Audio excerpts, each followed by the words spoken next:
Blog Talk Radio.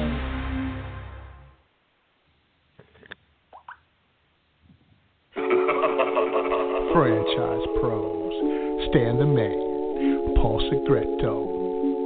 Time to show you the way of franchising today. Hey, do you possess the spirit of an entrepreneur? Or lay your business plan down like a rug or a floor? Or maybe you have a dream of opening a chain of delis, or whatever passion lights that pilot light under your belly. Or do you want to start a business, fam, using the proven trademark from another brand?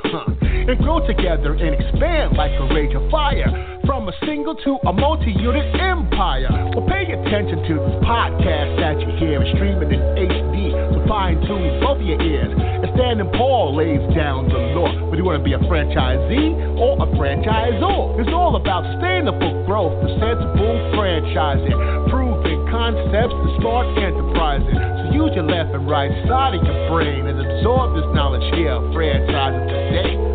Badlands, baby. Franchising today.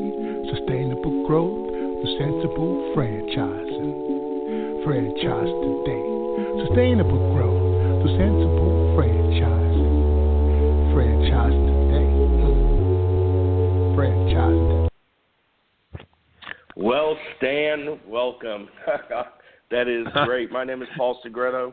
Hello, everybody. This is Franchise Today. Stan, I guess we're rap stars now, huh? Well, I don't think we are, but I'm happy to tell you that I have a long-time friend who I don't know why I didn't think of this sooner, Paul, but that rap was put together by a guy named Eric Badlands Booker, who I have known for 13 years through the National Buffalo Wing Festival. Eric is, yes, one of the small family of competitive eaters that's in Buffalo competing every year at the National Buffalo Wing Festival. And if his God-given talents to eat fast and eat lots isn't unique enough, what he can do with just a few short words about a podcast called Franchise Today in less than 2 hours, well, that's the product of me asking Eric to help us out with a little show tune. And boy, did he ever come through. I love what he's done. And I am not one who is big on rap, but I love Eric Booker, and I love every rap I've ever heard him do, and now this one goes to the top of my chart. Well, it was really good, and this was the first time launching. We appreciate everybody, listening. It's something different, and that's what Franchise Today is kind of morphing into. It's the difference between one franchisor to the next, but with a common goal of sensible, practical, sustainable franchising. And, of course, none other than the IFA event just epitomizes what I just say, Stan. It was great seeing you in Las Vegas, Nevada, although you and I had a kind of an unusual experience there. I mean, we tried to find a place to eat at 10 o'clock at night, and we kept being told, no, sorry, we're closed. I couldn't believe that. What's up with that? I can't believe it. I mean, the city was kind of quiet. When I got in and landed, I was surprised to find no long cab lines, no problem getting an Uber. The city, the whole strip just seemed quiet. Our hotel, however, was jamming. Not only was it jamming with over 4,000 IFA members who were there for our convention, but there was some kind of a hunting or a game convention that had the rest of the place bubbling as well, Paul. That place had a buzz about it.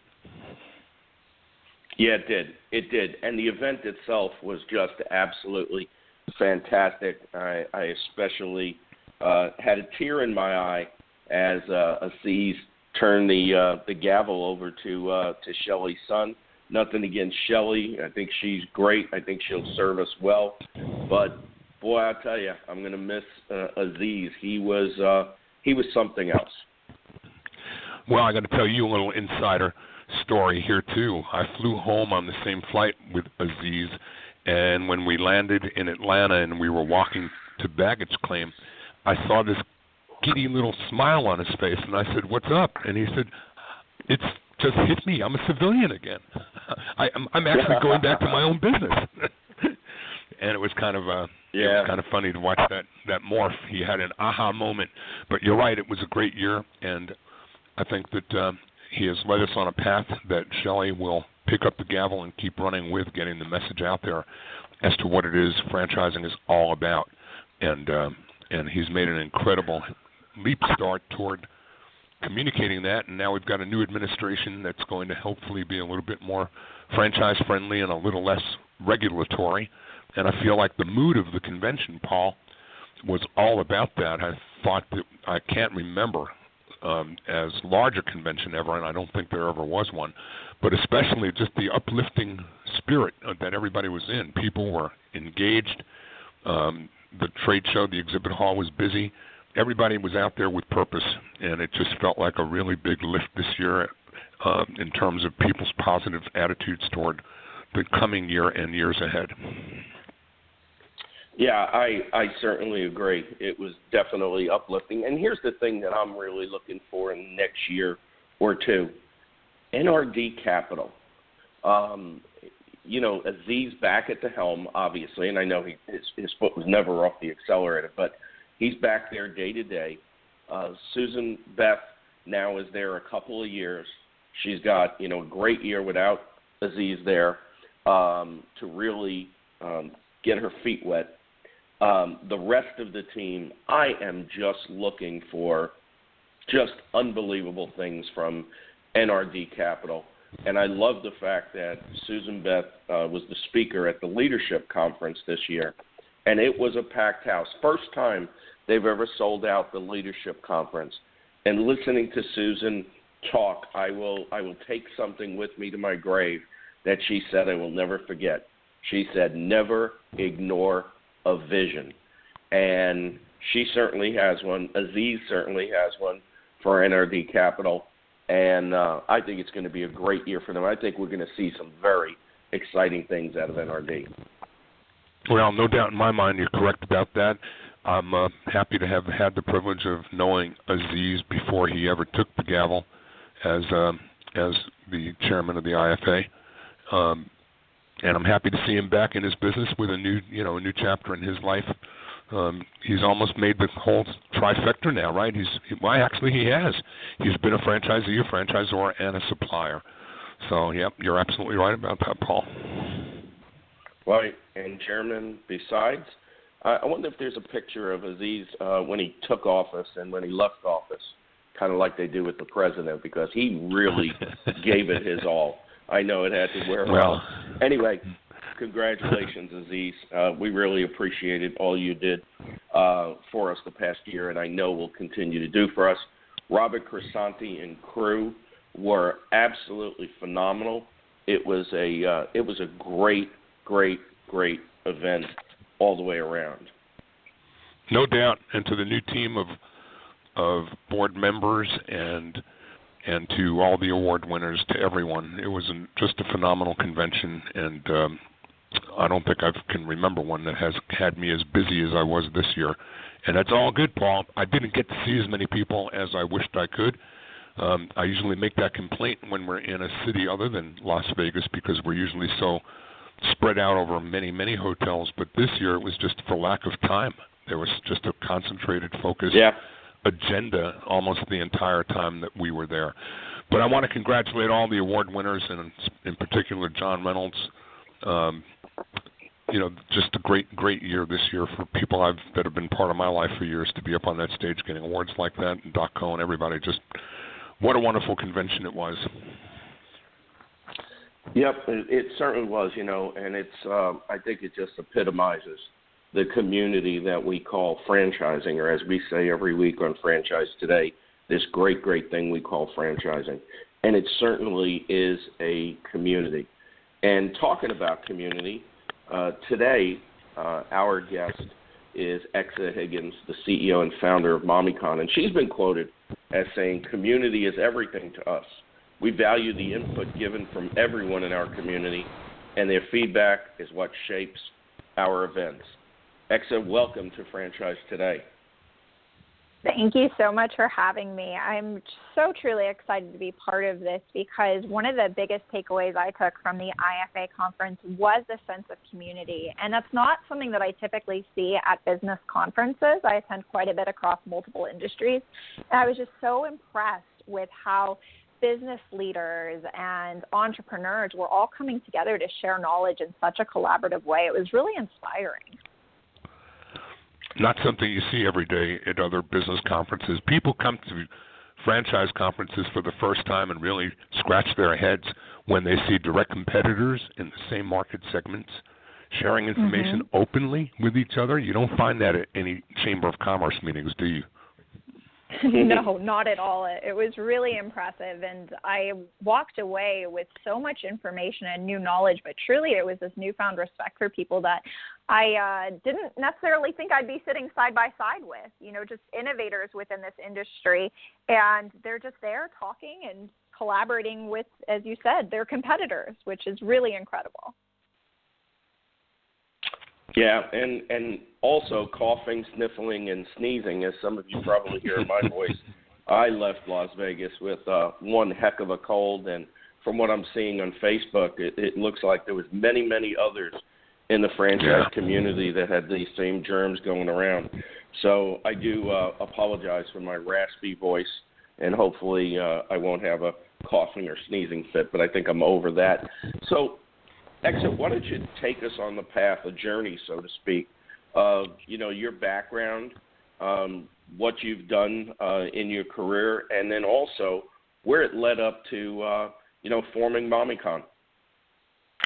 Yeah, absolutely. So MommyCon is now in its 4th year, so we're just now past that startup stage. But my background, if we go all the way back, it started in the hospitality industry. I was really fortunate enough to open one of the large properties in Chicago and was able to take my experience in hospitality and the ethics and just really just valuable assets of like a corporate structure of building a hotel from the ground up and taking that to help small businesses create companies for themselves. And as I became a mom, I realized I'm investing all this time on everyone else's business. Why don't I create my own? And MommyCon was born out of the need for a community of like-minded parents to come together and collaborate and share information. There's no instruction manual in parenting. So I see our events as a way for parents to come together to share that information with one another. And then as far as, where MommyCon has kind of been over the last few years, our model has always been to get people together. We did our first event in Las Vegas at the Flamingo, and people always ask me, why Vegas? And it's because it's flashy, it's glitzy. We wanted to make our mark, and what wound up happening was parents all over the country saw the event was happening and wanted it to be in their area. So I re-strategized and planned out 8 events over the next 12 months to take place all over the country. And since then, we have continually done 8 to 10 events per year, and each year we expand into new markets. And part of the reason for me going to IFA was to figure out if franchising would be a good option for our model and how we could expand globally in a great way.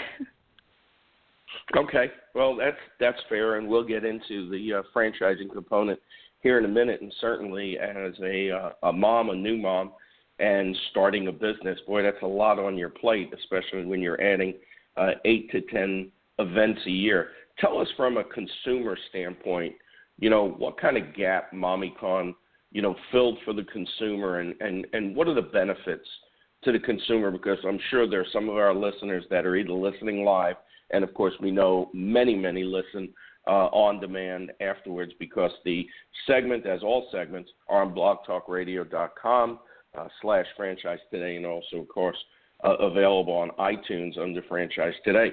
So, kind of walk us through what MommyCon actually is and what gap in the marketplace that it filled. Absolutely. So MommyCon is the largest natural parenting convention in North America. And what we do in a typical event is we have around 100 exhibitors. We have 24 to 48 different sessions on everything from birth to breastfeeding to baby wearing and all the car seats and all the gear, all the things you would need for having a child in today's fast-paced world. And the gap that we filled really comes down to the natural parenting segment. I attended events when I was a new mom, and they didn't resonate with me. I was really curious about having a natural birth. I wanted to breastfeed.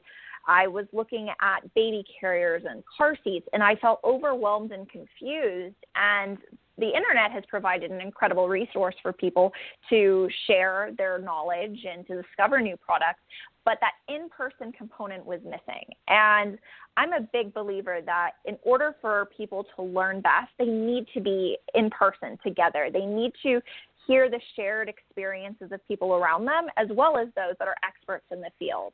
And the event truly serves to unite people, and that sense of community, it really does. It starts with moms. We want moms to get together to, share their stories, the good and the bad. And I always like to also just mention the dads. Dads are an incredibly important role, and maybe our name doesn't say, DaddyCon in it, but dads are more than welcome at the event.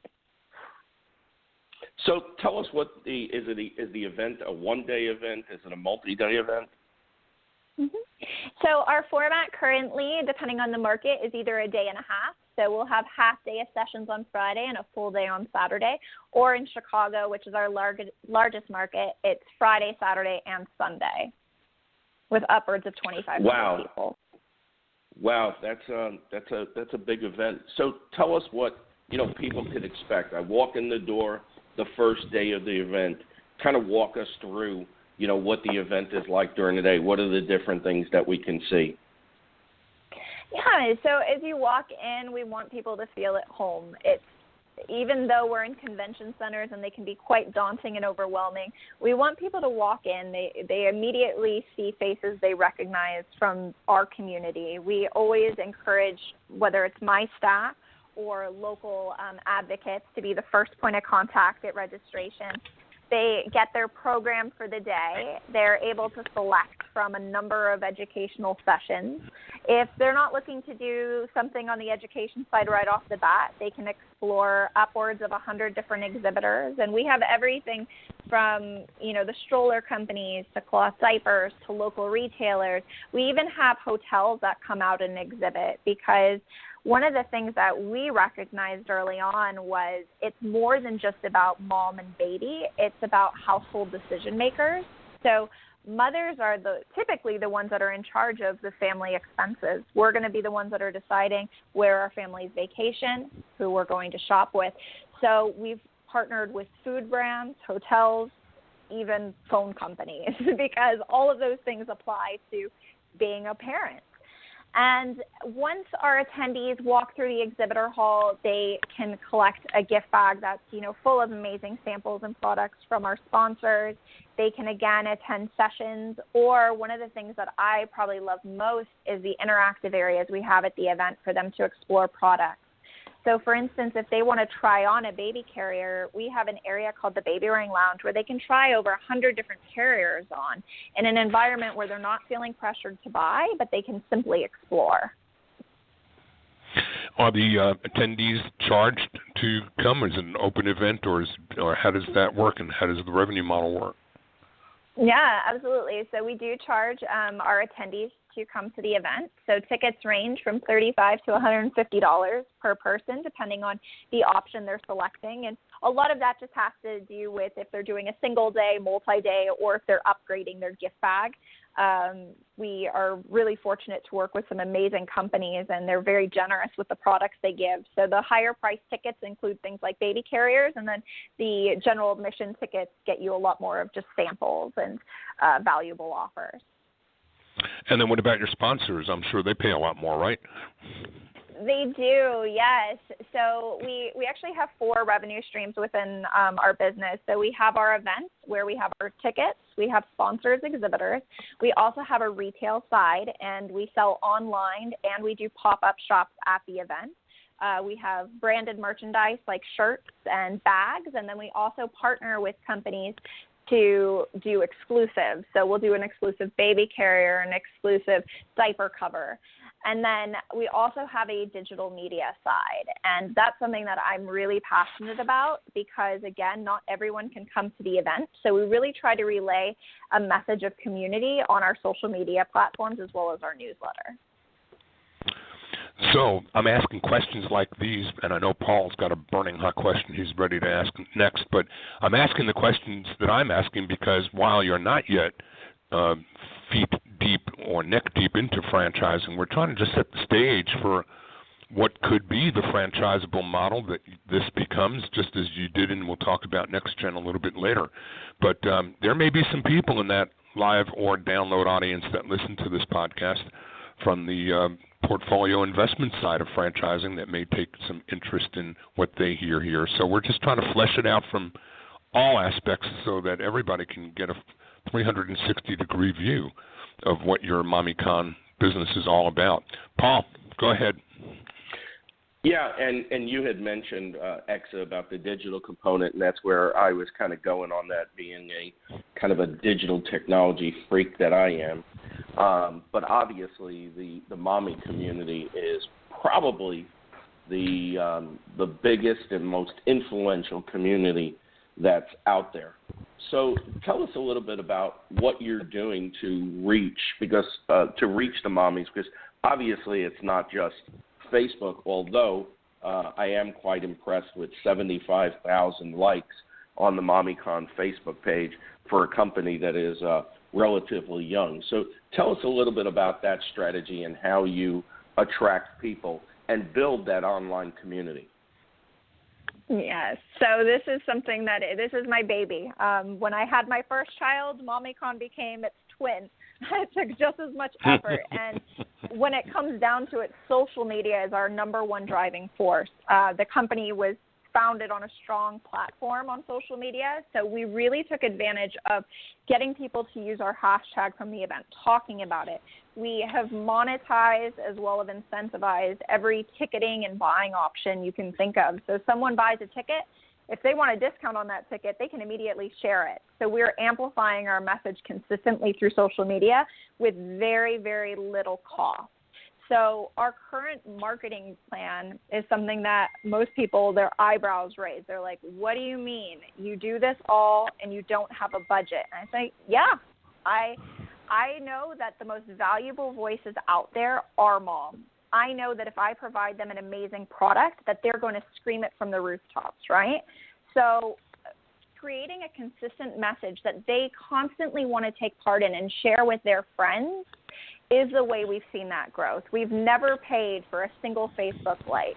When we amplify a message through sponsored content on Facebook, we do so at a very, very low buy-in. Like I won't pay more than about 6 cents an impression because I know that our audience wants to hear an authentic message. And by consistently sharing with them what the person in Memphis is experiencing, the person in Atlanta is going to be like, I need to go to this event. I have to because Memphis is having so much fun. And that's been the way that we've built the company up. And we use that consistently, whether it be on Facebook, Twitter, or Instagram, which is my personal favorite platform.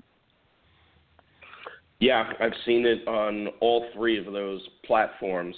I also know that you have a blog, and I imagine that has to come into the equation as well. It absolutely does. So content that people want to share is huge. You need to make sure that, your site's mobile optimized, that you're getting the articles out to the right people, because the more people that share, the more hits you're going to get. And that's just going to relay back into your sales, right? So I try to not only write blogs personally from the perspective of, MommyCon founder and CEO, but I encourage people on my team to also write guides. So for instance, we do a post for every single event on 5 restaurants that are nearby, right? And some people have been like, that's a waste of time. Somebody can just Google that. Well, what that content actually does is it not only serves as a guide for our attendees to discover what's nearby that venue, but when people type in for another conference, 5 restaurants near Mandalay Bay that I can get, a family-friendly lunch at, our blog is going to show up. So we then get that follow-up traction that's not even related to our event, and then those people get curious and want to come to ours. Sure. Yeah, I'm a big believer in that type of integration and cross-platform effect. I think it works really, really well, and obviously it's working well for you. So we know, and many people know, mommy bloggers. There's many of them, and some of them are very, very influential. What's your relationship with mommy bloggers? I like to keep a very good relationship with them. I was one. That was in the very early days of MommyCon. I actually blogged as my primary source of income, and because I've been on that side, I know how to communicate with them. I know the things that they're looking for and what I can bring to them. And as our business has grown, I realized that we can leverage each other's audience. So I have fans that they haven't reached yet, and they have fans that we haven't. So I do a lot of strategic partnerships with them. We have an affiliate program in place for those that are looking to monetize that partnership. So for every person that uses their code or redemption link, they then get a percentage of sales. So it's a win-win for everyone. And then on site at the event, we always do a media welcome. So first thing in the morning, we welcome anyone that identifies as a blogger or influencer, and they get to have a continental breakfast with me, and I share my favorite parts of the event with them. And I think what truly comes down to it is because moms now, very few parents right now are not millennials. And millennials are all about the story. They want to hear not just, the company's doing X, Y, and Z to support a nonprofit. They want to see the owner of the company sharing that story. So it's putting myself out there in somewhat of a vulnerable position because there is a lot of criticism that can come up, but putting myself in the position is this isn't just, this big company that does events all over the place. This is me, and these are my children. It really relays that story to these bloggers who, are millennial parents. When we come out of our break, we're going to talk more about the NextGen event in Las Vegas, the IFA, franchising, and how all of that might roll its way into your life at MommyCon. This is Franchise Today. I'm Stan Friedman. Along with Paul Segreto, we're talking today with IFA NextGen competitor and MommyCon President and CEO, Xza Higgins. Franchise Today is brought to you by the Franchise Foundry, where their team of professionals has been bringing emerging brands to market for more than 30 years with healthy, sustainable growth, the kind of growth that comes from experience. The Franchise Foundry provides their clients with both coaching and consulting, a hybrid approach that fosters more effective solutions for the Zors teams as well as for their franchisees. Franchise Foundry is rich in practical hands-on experience and expertise in general business management, operational and change management, and is skilled and proficient in digital marketing, franchise recruitment, and development. The Foundry team can also assist you with creating roadmaps for potential mergers and acquisitions and the guidance needed to navigate them. Learn more about Paul Segreto and the Franchise Foundry, along with their expanding list of clients at www.franchisefoundry.com.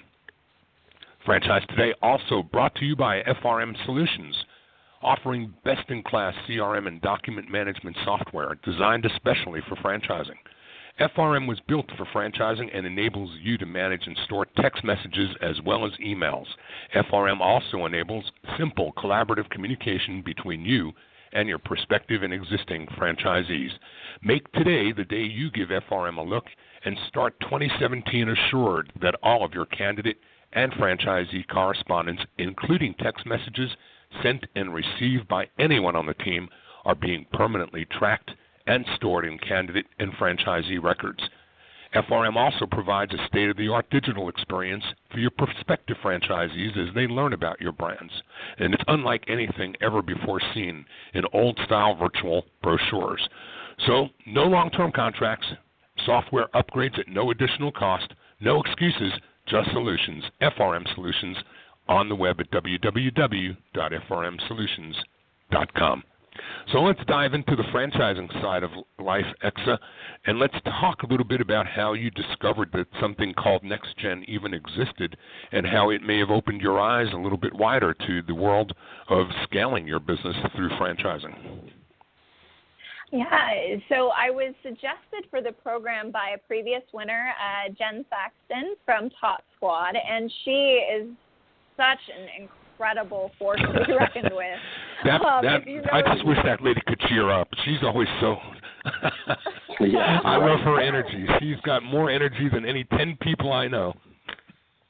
She certainly does. She has passion and drive, determination, Yeah. all of just such amazing qualities. And she really encouraged me to apply for NextGen. She said, Xza, I know you're looking to expand. You're looking at all possible options. Have you considered franchising? I said, actually, I've been approached to franchise, and I don't have paperwork in place. And she's like, well, why don't you? I said, well, I need to know more. I not only am, an entrepreneur, I really like to understand every decision making, any information I need to make a relevant decision for my company. And last June, I was approached to franchise by a couple people in Canada. They wanted to see MommyCon come into Canada in more than just one market. And I was like, this is fascinating, but it also sounds like I probably need to do some research. And doing the NextGen program really opened my eyes to all the different variables. At first, I thought, I want a master franchise in Canada, and that's what we're going to start with. And then everyone gave me their insights, and I walked away with a much better understanding of that I could actually franchise domestically as well as globally, and that be a source of not just, inspiration, but mentorship to those that I franchise to. And that's really exciting for me. So I'm really excited for the future without giving too many details away. As I remember, one of the questions that the judges asked, I watched your presentation at IFA at the NextGen program, and I believe one of the judges asked, with all the moving parts and all the things that you do control yourself in personally, how would you envision that being a transferable skill that you'd be able to entrust to a franchisee and know that they're delivering at the same level of passion and communication that you deliver? I think that's one of those is such a tough thing because it's my baby, and yes, I'm super passionate about it, but I want to instill that passion in a franchisee. And the reason why I know that our model can be replicated is because a couple of years back, I got pregnant with my second child, somewhat unexpectedly. Babies happen, and I wasn't able to be at an event.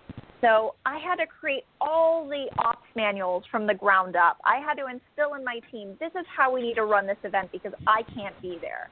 And guess what? The event happened. We had equally amazing response rate as far as what attendee feedback looked like.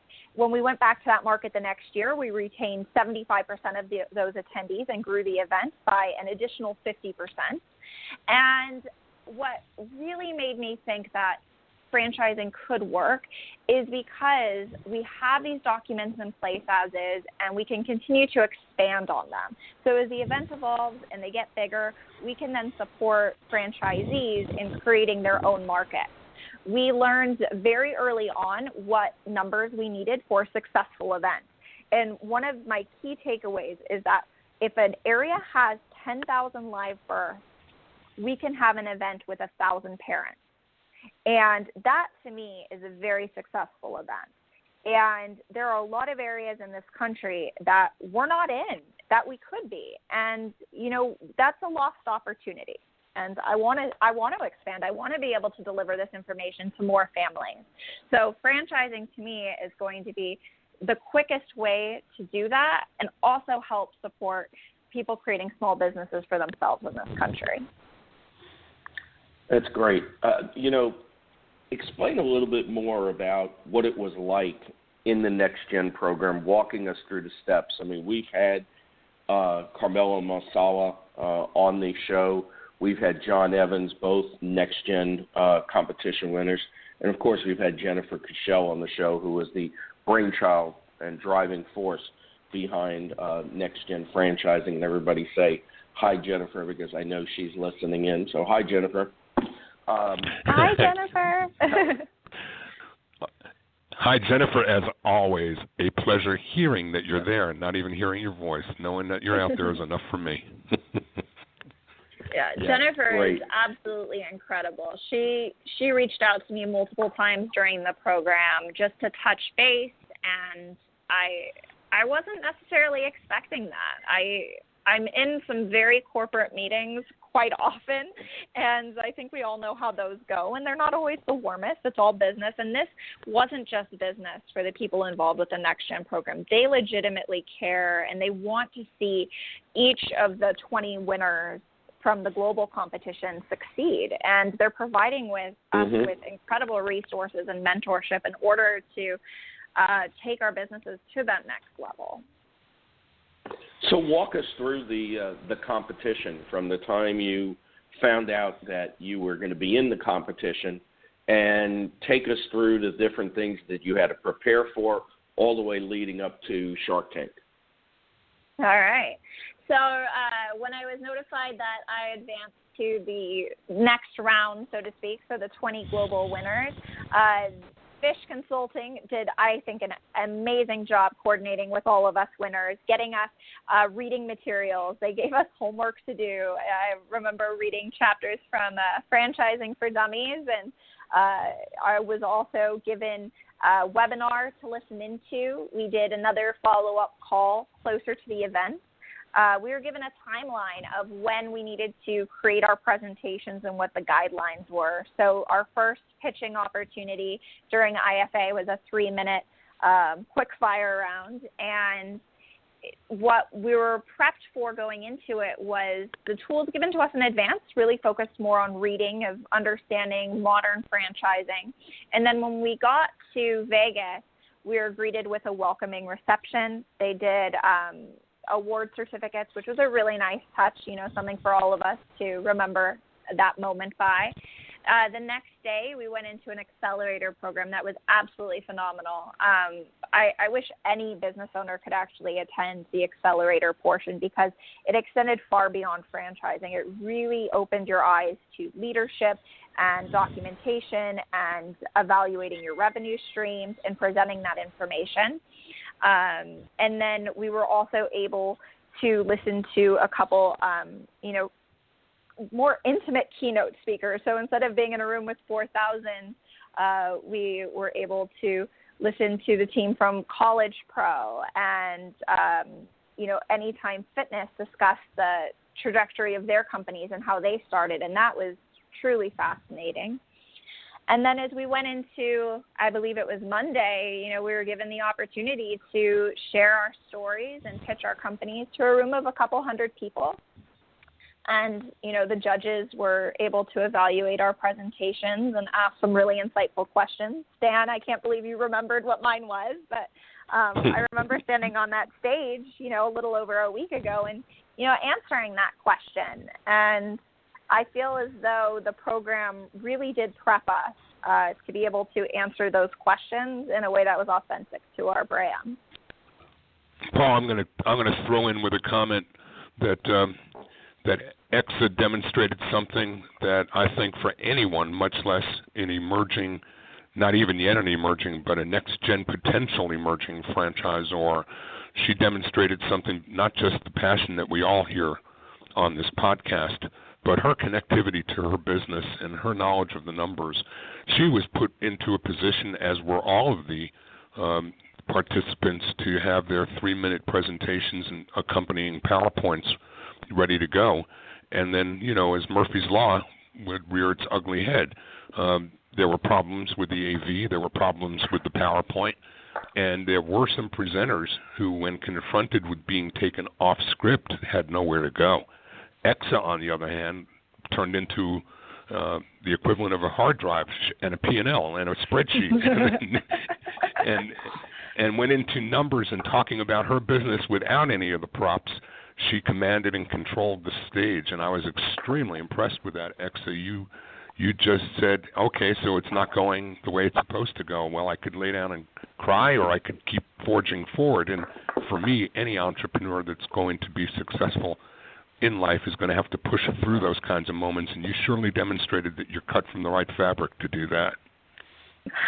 Well, thank you. I truly appreciate it. And I guess my new nickname can be Virtual P&L. I'll take that. I think it's so important in any business to truly know your numbers, because if you don't know your numbers, you're not going to be able to grow.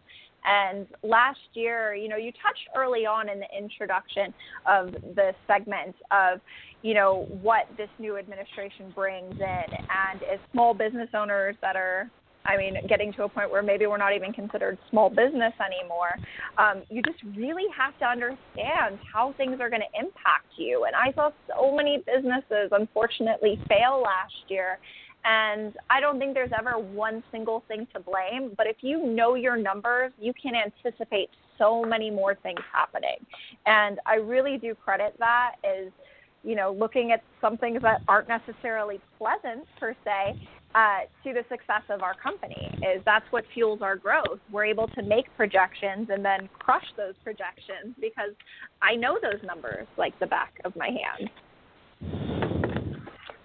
Yeah, it was funny. Stan and I both came into the presentations together, and we're standing in the back of the room, and you could tell where each of our focus is. If you see some of the pictures that have come out from IFA, there's Stan and I in the back of the room, and, of course, Stan is looking at the stage, and what am I doing? I'm looking down at my phone, probably posting something on Facebook or on Twitter or whatever. It's just classic. Stan and I have had a lot of moments like that over the years. Well, Xza, you were really in some tremendous company of female entrepreneurs at the event. Shelley Sun, Dina Dwyer-Owens, Mary Kennedy Thompson, and the list goes on. And that had to be, I would imagine, a little bit overwhelming for you. Explain some of your thoughts as you started to meet some of these people. It was really incredible because I didn't necessarily know what to expect. I've gone into many business conferences being one of maybe 5 women in a crowd of, 1,000. So seeing so many female faces was wonderful. It really was, because sometimes even as far as women have come in this day and age, there's oftentimes areas where we're not present. And to see so many female entrepreneurs be successful within franchising, it was inspirational. Hearing Shelley Sun, I loved listening to her, and I hope that she's able to accomplish a lot for this great industry. Aziz, I wish that I had known more about all of his work within the franchising community before going into the event, because he inspired as well. And I think what was probably one of my favorite takeaways was the fact that the women in particular, they sought me out afterwards. Both of you, thank you for, coming up to me and saying, you did such a great job despite the, massive tech glitch. But having women that, are presidents of companies, for instance, Susan Greco of Subway, she reached out to me. I never thought that could potentially happen. And, she said that you did a great job, and it's unfortunate what happened, but you're going to go on and do great things. And that support alone is really wonderful. It feels good. Yeah, that's good.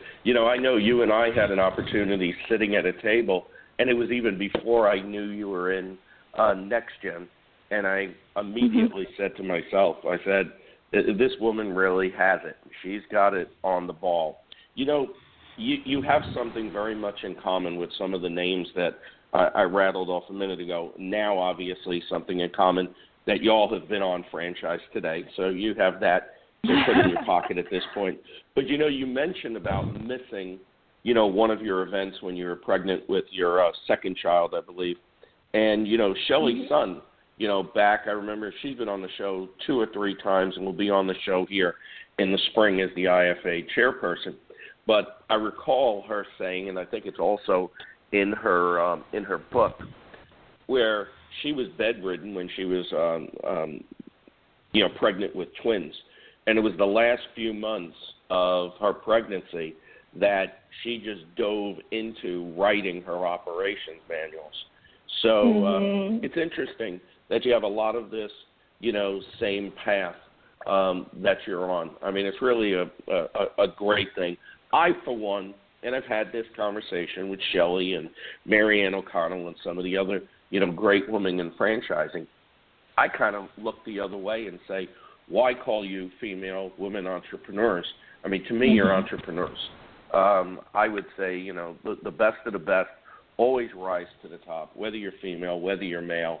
But, of course, I understand why we put that label, because there is still a lot of work that needs to be done. I respect that.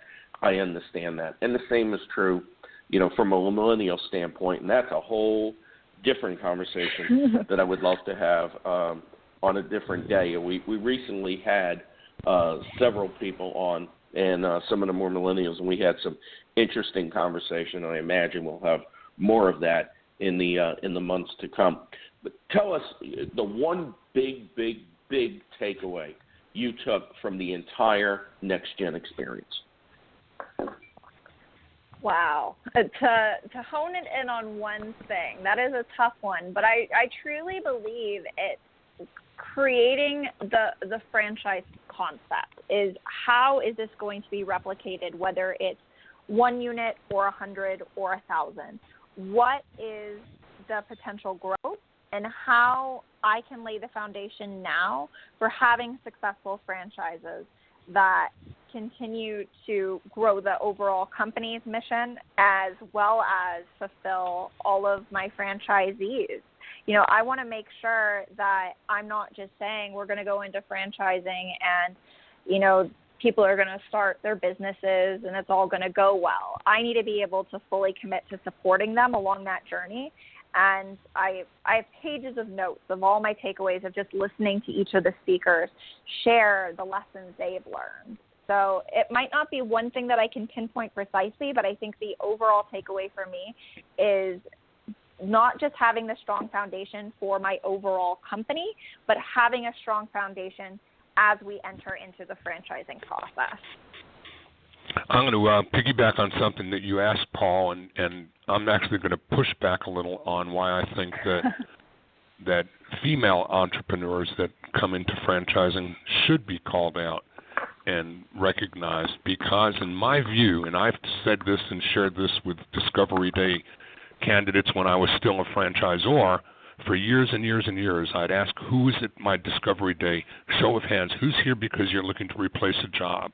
And almost every hand would go up, and I'd say, you're at the wrong meeting. Mm-hmm. And the reason you're at the wrong meeting is this is not a job replacement. How many of you have kids? Mm-hmm. And hands went up again. How many of you, if you don't have kids, remember what you put your parents through when you were a kid? And the question is, who is prepared? Who in this room is prepared to take on the responsibilities of having another child? Because that's what you're going to do with a new franchise business. You're going to take care of that business the way you would a young child for a long, long time, 24/7, until it can start taking care of you. I don't think there's anybody that can be asked that question, Paul, who could relate to the answer any more closely than someone who's been through childbirth. And frankly, buddy, that's not going to be you or me. It is going to be the female entrepreneurs who can relate to that directly and really, really be more closely aligned with the kind of responsibility that it takes to be a franchisor. Female entrepreneurs get that. Well, I hope you're saying that, Stan, because we're too old to have kids, right? Never too old, Paul. Never too old. There's Rod Stewart. Yeah, there you go. Yeah. I was talking about actually, delivering, but we're not going to go there. Anyway, I've always said that females are tremendous leaders that have been made for franchising, and to me, it's two components, and to me, they are some of the tenets of franchising. Females tend to have better communication skills than men, and females definitely are better at relationships than men. And obviously communications and relationships are absolutely paramount in the franchise relationship for all stakeholders, all signees to that franchise document. So, and I think it's going to be like that for years to come. You look at what Batchelder did with Popeyes. You look at Deb Schwetz over at, Nothing But Cakes, what, Susan Beth continues to do. I mean, the list goes on and on and on. And unless you and I, Stan, dig into those memory banks of some of the older guys that we know, we're probably going to come up with more females at the top of mind than men today. And that's just the way it's going. And I think franchising is even stronger because of it. I love it. Couldn't agree with you more. And I think as we've talked at length this hour about the NextGen initiative, we'd be remiss if we didn't call out David McKinnon's name as one of the chief underwriters that has made this program possible and has put so much passion as well as writing checks into the NextGen program and the 2017 Franchise competition. So a great big shout out to David McKinnon for his vision and his funding and underwriting. Absolutely. I also, again, have to go back and really give a big shout out, and wish she was here today that I could hug her, to Jennifer Cushell. I mean, she's no longer as involved as she was in the past, yet she still shows up. She still supports. She's happy to see NextGen go to new heights. I mean, I think that just says a lot about her passion. I put her into the founders bucket, Paul. There'd be no NextGen but for the work that her initiatives have brought to bear. So you're absolutely correct about that. Right. So as we're getting ready to come down the stretch, if you would, Xza, what's the next steps for you? I mean, you've got a business to run. You have a couple of more kids to have. Thank you, but no thank you. Yes, yeah, I kind of thought you would say that. But then again, I was kind of saying that tongue in cheek, because I don't think you're going to stop at MommyCon. I see it, spinning into other things and has legs, because I think that you truly have the entrepreneurial spirit, and certainly you have the wherewithal to understand what's important in the numbers and the strategy. And a lot of people, take a dream and a vision and they run with it and really don't know how. And obviously that's when you run into problems. So is there anything down the road that maybe is not actually on the books, but something that, you see you would like to do 10 years from now? Oh, yeah, absolutely 10 years from now. But I hope it happens in the next 2 years is my goal. I want to be, one of the next females that's part of YPO. That's a big goal for me on a personal level as well as a business level. Continuing to mentor other, business owners, both male and female, but particularly females are who typically seek me out. And right now I'm knee-deep in our 2018 and 2019 planning. So I have a few trips to Charlotte and to Toronto and Seattle all in the next couple weeks. And it really comes down to is, continuing our growth organically, but also making sure that, again, laying that foundation for going into the future with, franchising. So. Well, Stan, I mean, here we are, two old guys, and we're talking to a young female entrepreneur. There probably couldn't be more of a disconnect on the surface, but I think we have a lot of the same principles in mind, and that's great. Just kind of gives you an idea. You can't judge a book by its cover, right? So tell us, Xza, how would somebody get in touch with you if they want to learn more about you, about MommyCon, and maybe some events that you'll be at, and give us some idea how to get in touch with you. Absolutely. So I travel to all of our, I'll be at all of our 2017 events, and I foresee myself at all of the 2018 as well.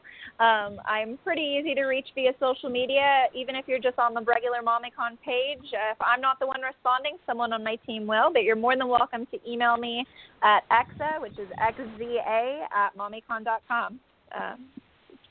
Pretty easy to get a hold of. I like to make myself available, and I think, you said the comments about, the not judging a book by its cover, and when I came to your table, Paul. I think that was, one of the things that was just so eye-opening and inspiring to me was I walked into this room with 2,000 people that are all socializing, networking. I kind of stick out like a sore thumb. I'm on the younger side of the audience, and I have bright red hair, and I come up to your table, and one of the first things you tell me is how incredible women are for this industry, and that just made me feel at ease.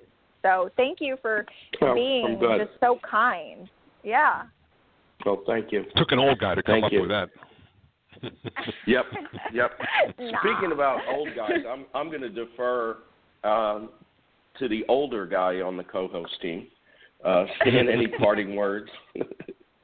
Yeah, as long as we've been calling out as many names as we have, I think we should also recognize Tony Valley, CEO of College Pro, Dave Mortensen, president and co-founder of Anytime Fitness, and John Rachi of Franworth for sitting on the judges' table and helping every one of those who competed in this year's FranShark better hone in their skills and sharpen their presentations and help make them stronger for the next time and the next time they need to be in front of somebody in that scenario.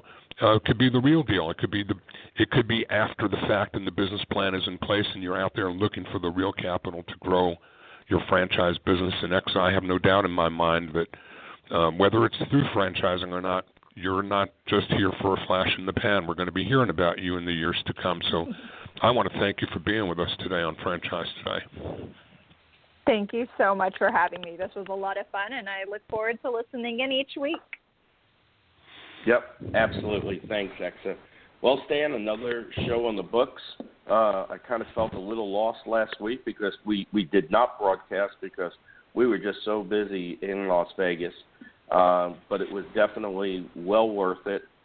Some great memories, a lot of good takeaways from the event, and really looking, for a very strong 2017.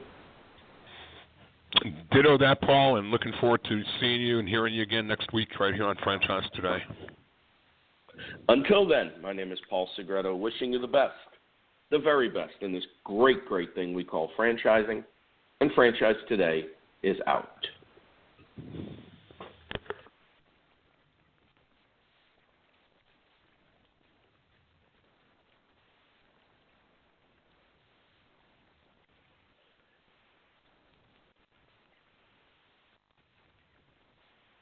When it's PCS time, you know the drill. Pack, research the new base, get the kids in school, because family supports family. At American Public University, we support military families with flexible, affordable online education that moves with you. As a military spouse, your tuition rate is the same as your partner's, just $250 per credit hour. American Public University, education that moves with you. Learn more at apu.apus.edu/military.